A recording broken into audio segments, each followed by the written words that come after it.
mag-arrest ka, it violates the due process of law.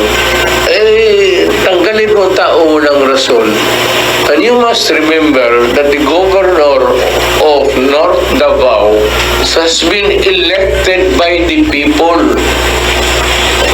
Hindi yan trabahante na in-appoint mo tapos tanggalin mo. Hello, good morning. Good morning mga kababayan. Ito ngayon yung ating pag-usapan. Mayroon pong rally ang mga DDS dyan sa Tagum City, Davao del Norte. Siyempre, pupuntahan ito ni Duterte. Ito yung probinsya ni Edwin Jubahib na sinuspending gobernador ng Davao del Norte. Si Gobernador Edwin Jubahib, mga kababayan, yan ay kalyado. Yan ni Duterte. Sinuspindi ng 60 days ng Office of the President, Malacanang. At sa kasalukuyan ay sari-saring problema ang kinakaharap ngayon ng mga DDS. Ngayon, kasama na dyan si Kibuloy na Pugante. Galit na galit ngayon sila ni Duterte. Itong si Jubahib magrarally sana doon doon sa Maisog rally. Pero ito ay biglang sinuspindi ng Malacanang. Kaya ngayong gabi ay nagbuo ulit ng rally. Kaya pupuntahan ito ni Duterte. Ayan mga kababayan ang nangyayari dyan. Ngayon, ang matindi pa dito, nagbanta si Duterte na doon na daw magsimula ang people power kasama ang military. Ang sabi ni Duterte, ito daw ginagawa ni Marcos, hindi na daw ito makademokrasya. Authoritarian na daw ito, sabi pa ni Duterte. Kaya handa na niya pangunahan ang pagkilos. Kasama niya ang military. Yan ang pahayag ni Duterte. Ngayon, lalo lang umiinit ang hidwaan. Ngayon, bagamat uminit ang hidwaan ngayon ng Marcos at Duterte, kaya galit na galit sila kay Pangulong Marcos. Alamin niyo mga kababayan, itong si Jubahib ay kalyado, maliban na kalyado ito ni Duterte, kasama yan sila ni dating Speaker Pantaleon Alvarez.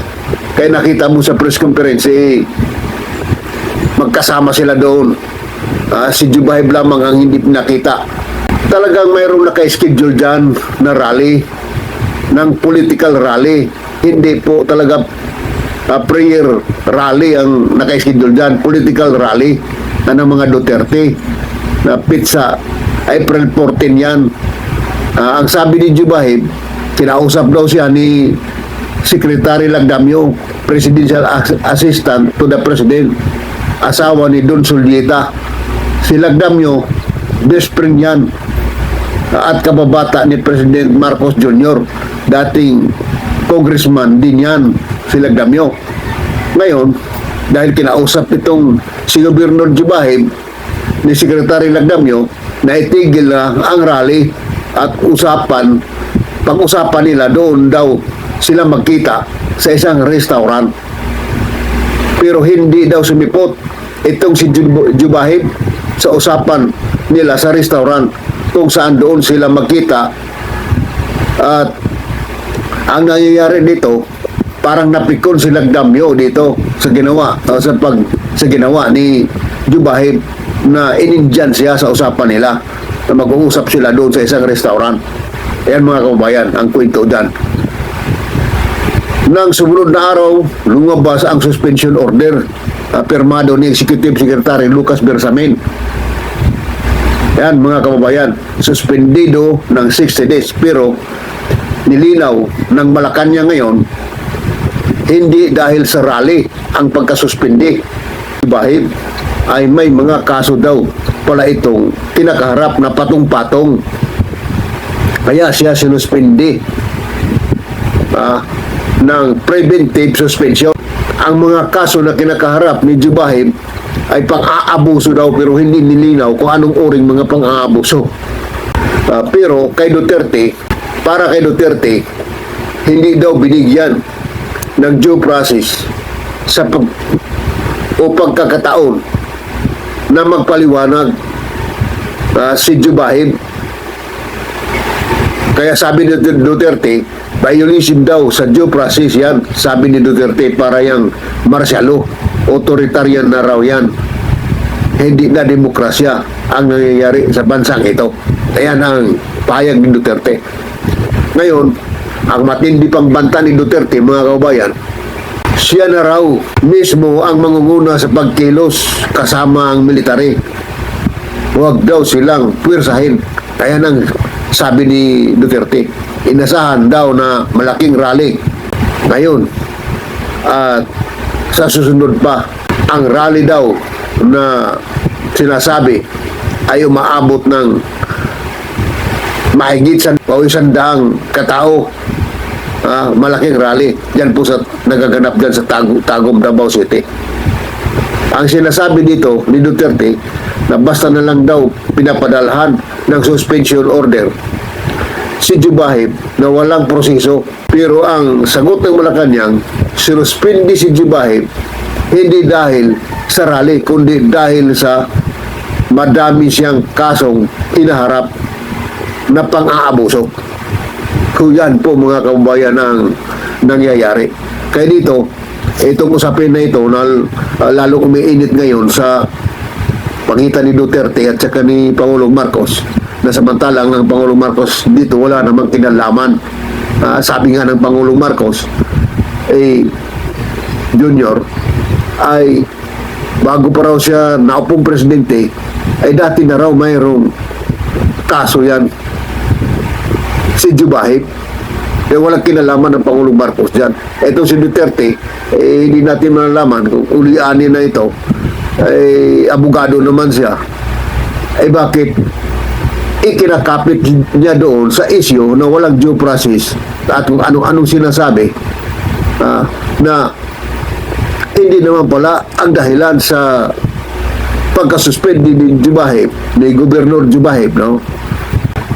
Rally. Hindi po, kundi tungkol doon sa patong-patong ng mga kaso.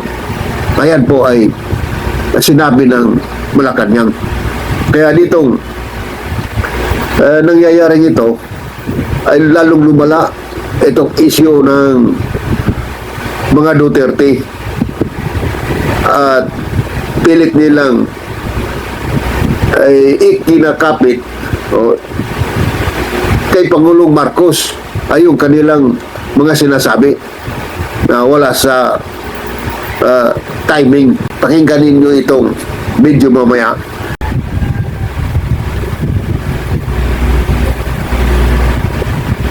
Naniniwala si dating Pangulong Rodrigo Duterte na hindi dumaan sa due process ang pagsuspindi ng Malacanang kay Davao del Norte Governor Edwin Jubahib.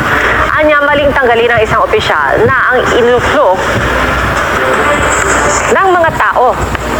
Sagot naman ni Pangulong Bongbong Marcos, bago pa man siya maging presidente ay naihain na ang ilang reklamo laban kay Jubahib. Dumaan daw sa tamang proseso ang desisyon sa 60-day preventive suspension ng gobernador. At ganito rin ang sinabi ni Executive Secretary Lucas Bersamin na pumima sa suspension order. Ang pagsuspindi ay bunsod ng reklamong grave abuse of authority and oppression na inihain ni Board Member Orly Amit noong November 2022. Mr. President,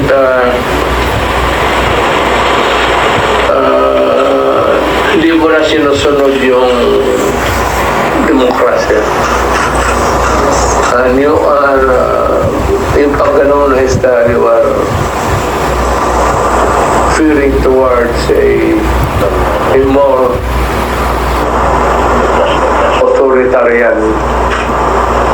Mahirap yan, hindi sanali ang Pilipino. Actually, I only learned about the case about a year ago. I didn't know that such a case existed. We went through all of the procedures, the proper procedures, before we came to the decision. Before the DIL. Itong sinasabi ni Duterte ay pangunahan niya daw po niya ang militar at kasama niya yung militar. Biro mo yan? Di ba napakalaking pagbabantayan? Ay di gawin niya yung gusto niyang mangyayari at titingnan natin kung mag-successful siya. Baka sa kulungan siya bagsak. Ay alam ninyo mga kababayan, hindi na po ito bagong mga usapin na ito. Yung mga kudeta, yung mga mag-aklas ng militar, hindi na po bubo yung ating mga military dyan. Nasasama.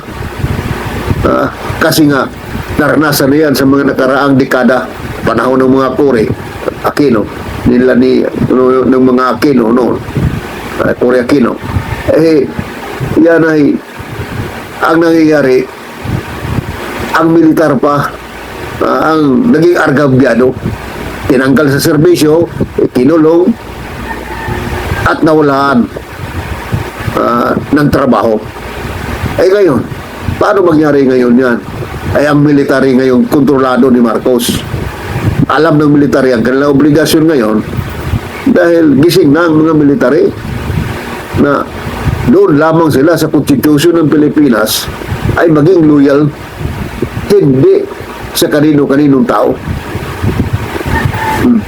Sa pagmamalaki ba ni Duterte, palibasa siya yung nagpalaki ng sweldo ng military at pulis at dadalhin niya yung mga military at pulis dyan sa pangungunan niya na pagbabanta. Anong nangyari nito? Di ba? Yan po mga kababayan. Dapat itong ating mga dating opisyalis tulad ni Dito Duterte na dating presidente ay maging modelo sa kaayusan, hindi yung mangunguna sa pagsira sa ating bansa. Yung Pangulong Marcos nagtrabaho ng mabuti para sa kapakanan ng ating bansa pagkatapos sisirain na dating mga opisyal ng pamahalaan, sisirain. Kaya ngayon, itong balikan natin si Jubahib, galit na galit si Jubahib, sinasabi niya na ang akala niya na tinanggal, sinuspende siya ng 60 days ng dahilan sa rally. Guilty si Jubahib kasi hindi siya sumipot, inindyan niya si Secretary Lagdamyo. Ayan. Kaya iniisip niya na dahilan doon sa